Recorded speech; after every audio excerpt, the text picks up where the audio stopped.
Hello everyone. I am here to explain why the fastest increase in interest rates in history did not crush the housing market in 2022 and 2023. Like pretty much everybody predicted it would. All of those reasons have to do with good old supply and demand. Remember Econ 101 in high school? Yeah, me neither. Supply and demand, nonetheless.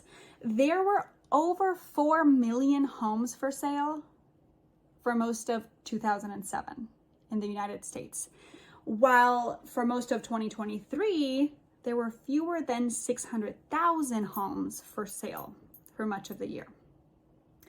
Additionally, there are a ton more buyers looking for homes now than there were prior to 2008, and I'll get into that. So this massive supply and demand imbalance is keeping the market far stronger than it was in 2008, despite the enormous rate increases. Here are 5 specific reasons why inventory home prices did not collapse. And the reason number 1 is that inventory remains very tight.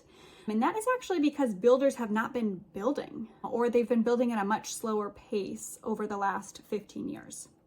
Prior to the 2008 financial crisis, builders were building as many as 4 million homes per year. They were flooding the market without issue because speculators were buying those homes en masse. But ever since 2008, builders have been far more cautious, right? They're bringing homes online at less than half that pace and not even keeping up with demand. Reason number 2. Inventory remains very tight because of mortgage rate lockdowns.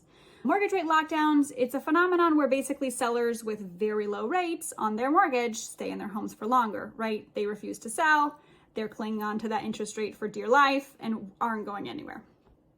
This situation is limiting inventory in ways that nobody really anticipated, honestly, or that we've ever seen before, for that matter. Reason number 3, inventory remains very tight because there are very few foreclosures right now. Major driver of the 2008 housing crisis was the humongous number of foreclosures. This is something we don't anticipate to see again because underwriting standards are so much stricter than 2008 and prior. Prior to 2008, buyers could buy home without putting any money down, without verifying any income, without verifying any assets. It was the wild, wild west. If you had a pulse, you get a loan, you get a loan, you get a loan. Those loans, fortunately, are long gone, as every mortgage today requires either a large down payment or ample income, sometimes both. Reason number 4, demand remains very, very strong, and that's because of demographics and household formations. So the peak home buying age in America, in the United States, is early 30s. The number of Americans in their early 30s actually bottomed out in 2008. In contrast, currently, the number in their early 30s is approaching a record high and keeping home buying demand very, very strong. Reason number 5, demand was aided by temporary and permanent interest rate buydowns.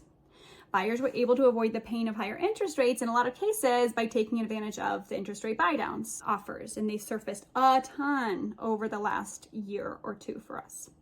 These buydowns resulted in sharply reduced interest rates for the first 2 or 3 years, typically, and they made payments much more affordable for buyers. I will actually explain buydowns in a separate video if you're wondering, what the heck is that, Heidi? Check that one out as well.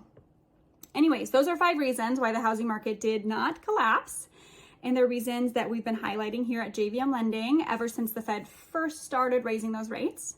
So the strength of the housing market is no surprise to us, actually, and this has been part of our buyer education program for well over a year now. We think it's a travesty that so many pundits and mainstream media is freaking you guys out. They're scaring people away from the American dream of homeownership, and we would just love to talk more about it with you. We want to talk mortgages, we want to talk housing market. Please call JVM Lending, and we're happy to walk you through what it means to buy in this market. Thanks for watching, guys.